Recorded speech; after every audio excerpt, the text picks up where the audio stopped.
আজকের গল্প এবারও যদি চাকরিটা না হয়। কলমে তন্ময় দত্ত।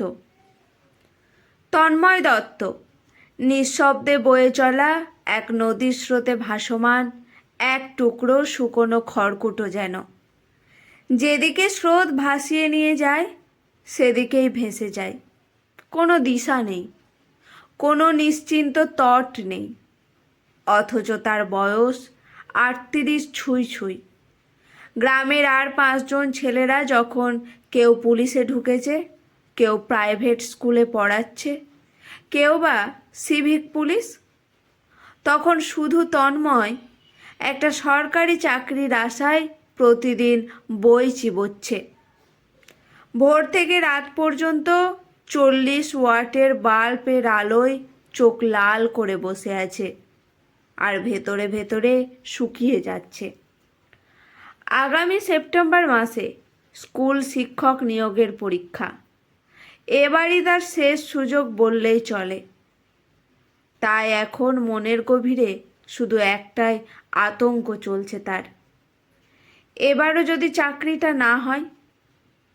তন্ময়ের বাবা দীপক দত্ত একজন সাধারণ কৃষক ছিলেন। ৬ বিঘে ধান জমি ছিল তাদের, সেই দিয়েই চলতো সংসার। কিন্তু বছর কয়েক আগে মা সুবর্ণলতা হঠাৎ অসুস্থ হলেন। ডায়াবেটিস, হৃদরোগ ধরা পড়ল। ডাক্তার, হাসপাতাল, ওষুধ প্রভৃতির খরচ জোগাতে সব জমি একে একে বিক্রি হয়ে গেল। এখন একটুখানি ভিটে আর মাটির ঘরটি ছাড়া আর কিছুই অবশিষ্ট নেই। বাবা এখন সারাদিন খাটেন অন্যের জমিতে, দিনমজুরির কাজে। রোদে জলে মাথা নিচু করে লাঙল টানতে টানতে মাঝে মাঝে তার মনে হয়, ছেলেটা যদি একটা চাকরি পেত, তবে বাকি বয়সে অন্তত দুটো ভাত নিশ্চিন্তে খেতে পারতেন। কিন্তু এ নিয়ে মুখে ছেলের সামনে কিছুই বলেন না। শুধু সন্ধেবেলা বিড়ি টানতে টানতে হঠাৎ দীর্ঘশ্বাস ফেলে বলে ওঠেন, আমার ছেলেটা এত পড়াশোনা করলো, এর ফল কি তবে শূন্যই রয়ে গেল? তন্ময় যখন বাবার পাশেই বসে থাকে, মুখটা নামিয়ে, কিন্তু বুকের ভেতরটা যন্ত্রণায় ছটপট করে ওঠে, বাবার ইচ্ছে পূরণ করতে না পারার দুঃখে। মা সুবর্ণলতা ছেলেকে নিয়ে অদ্ভুত রকম আশাবাদী। সারাদিন রোগে কাবু থাকেন, তবুও রাতে তন্ময় যখন নিভু নিভু বাল্বের আলোয় পড়ে, তখন পাশে এসে বসেন তিনি। ছেলের মাথা হাতিয়ে বলেন, তুই একদিন মাস্টার হবি বাবা, আমি জানি। তোকে যদি কোনো দিন গতরে খাটতে দেখি, তবে আমি বাঁচব না রে। তন্ময় মায়ের কোলে মাথা রেখে তার হাত ধরে থাকে। মায়ের হাত দুটো শুকনো, যেন হাড় বেরিয়ে গেছে। মনে হয় ছেলের জন্য স্বপ্ন দেখতে রোগ এখনো তাকে কাবু করে উঠতে পারেনি। কিন্তু বাস্তবটা অন্য কথা বলে। অনেক রাতে মা খিদের চোটে জেগে ওঠেন, অথচ ঘরের কাউকে বিরক্ত করেন না। চুপি চুপি এক মুঠ মুড়ি জল খেয়ে ফের শুয়ে পড়েন। একদিন তন্ময় দেখল, মা নিজের ওষুধ না কিনে সেই টাকা দিয়ে শিউলির স্কুলের খাতা কিনে দিলেন। তন্ময় চুপচাপ দরজার আড়াল থেকে দেখেছিল ঘটনাটা। তারা চোখ দুটো ভিজে উঠেছিল শুধু। শিউলি তন্ময়ের ছোট বোন, ১০ম শ্রেণীতে পড়ে সে। বোন অনেক সময়ই তার পড়ার টেবিলের সামনে এসে দাঁড়ায়, কিন্তু কিছু বলে না। একদিন রাতে শুধু ফিসফিস করে বলেছিল, দাদা, তুই যদি চাকরি না পাস তবে আমার পড়াশোনা বন্ধ করে দিস। আমি সেলাই শিখে সেলাইয়ের কাজ করব। সেদিন তন্ময় যেন জীবন্ত দগ্ধ হয়ে গিয়েছিল। বোনকে বলেছিল, চুপ কর, এই মুখে এসব আর কোনো দিন আনবি না। আমি চাকরি করে তোকে পড়াবো। দাদার কথায় শিউলির চোখে জল এসে গেছিল। তন্ময় তাকে বুকে টেনে নিয়েছিল। তার মনে হয়েছিল তার ব্যর্থতার জন্য যদি বোনটাও স্বপ্ন ত্যাগ করে দেয় তবে তো সত্যিই সে মরে যাবে। গ্রামের চায়ের দোকানে নিত্যদিনই তন্ময়কে নিয়ে হাসাহাসি চলে। ও দত্তবাবুর ছেলে তো এখনো বেকার। চাকরি করতে গেলে নাকি ঘুষ লাগে। তো ওর বাবা কোথায় টাকা পাবে? পড়াশোনা ভালো হলেই কি আর পেট চলে? লোকজনের এইসব কথা কাঁটার মতো বিঁধে যেত তন্ময়ের বুকে। তবুও সে নীরবে চলে আসতো, বাড়িতে কারো দিকে না তাকিয়ে। বাড়ি ফিরেই বই খুলে বসে মনে মনে প্রতিজ্ঞা করত, একদিন আমি প্রমাণ করবই নিজেকে।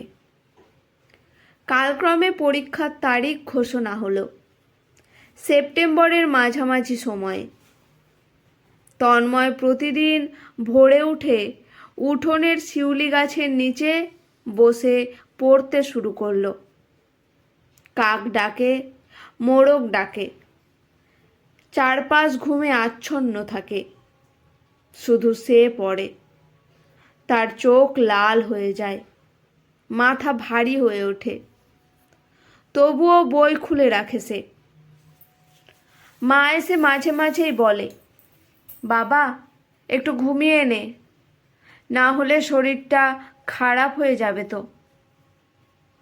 তন্ময় শুধু মাথা নেড়ে মাকে বলে, না মা, এখন যদি আমি না পড়ি তবে তোমাদের কাউকে সুখী দেখতে পারবো না।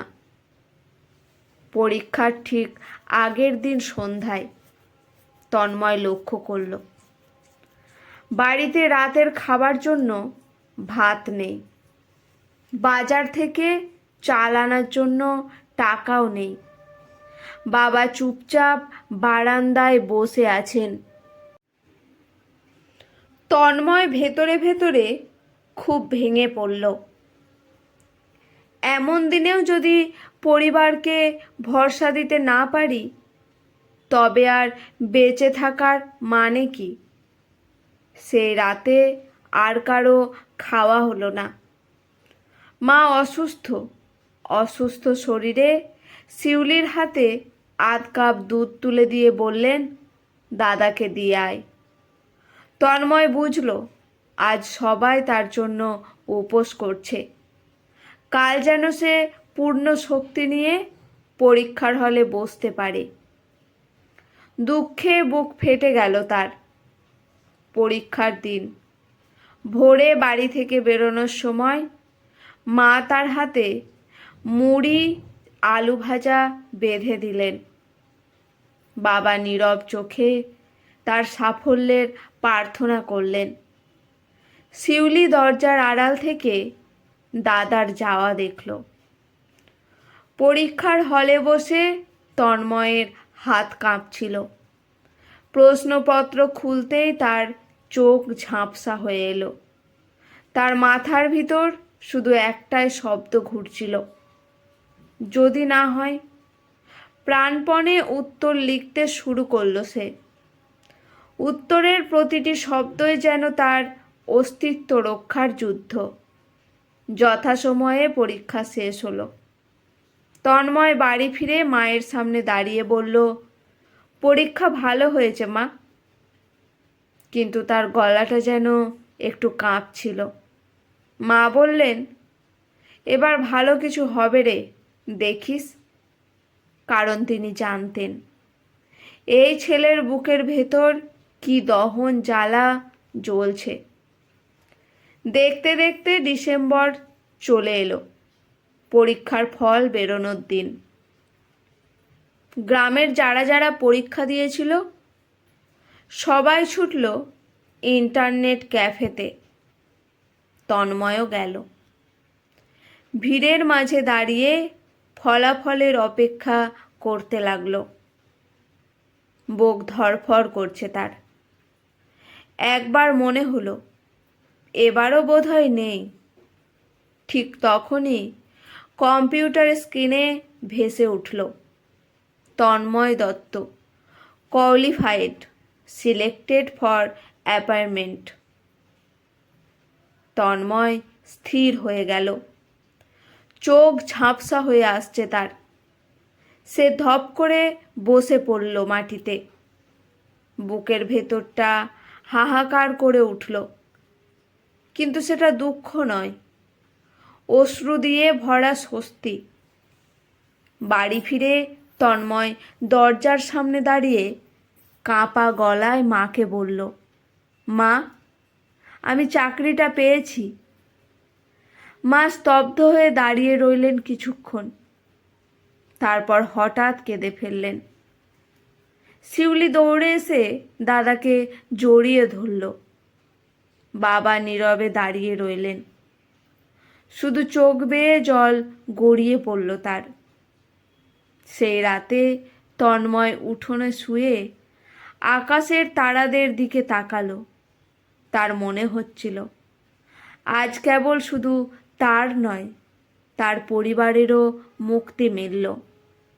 কিন্তু তার বুকের গভীরে এখনো সেই প্রশ্নটা রয়ে গেল, এবারও যদি চাকরিটা না হতো তাহলে মা হয়তো আর বাঁচতেন না। শিউলির পড়াশোনা থেমে যেত। বাবার চোখে আর কোনোদিনও চোখ রাখতে পারত না সে। তন্ময় হাতের মুঠো শক্ত করল। নিজের মনে মনেই বলল, আজ থেকে আমি শুধু নিজের জন্য নয়, এই গ্রামের সব ছেলে মেয়েদের জন্য শিক্ষক হব। তার চোখ ভিজে উঠল। আকাশের তারাগুলো যেন ঝাপসা আলোয় জ্বলজ্বল করতে লাগলো। তন্ময়ের গল্প কেবল একজন চাকরি প্রার্থীর নয়, এটা সেই হাজারো ছেলে মেয়ের গল্প, যারা প্রতিদিন মায়ের কান্না, বাবার দীর্ঘশ্বাস, বোনের ক্ষুধার্ত চোখ দেখে বাঁচে। তারা বই খুলে বসে, ভাবে এবার অন্তত হবে। তন্ময় পেরেছিল, কিন্তু সেই প্রশ্ন, সেই আতঙ্ক তার হৃদয়ে আজীবন রয়ে গেল এক ক্ষতের মতো। এবারও যদি চাকরিটা না হয়। আজকের নিবেদনটি এখানেই সমাপ্ত। কেমন লাগলো অবশ্যই কমেন্ট করে জানাবেন। ভালো লেগে থাকলে চ্যানেলটি সাবস্ক্রাইব করে লাইক করে পাশে থাকবেন। ধন্যবাদ।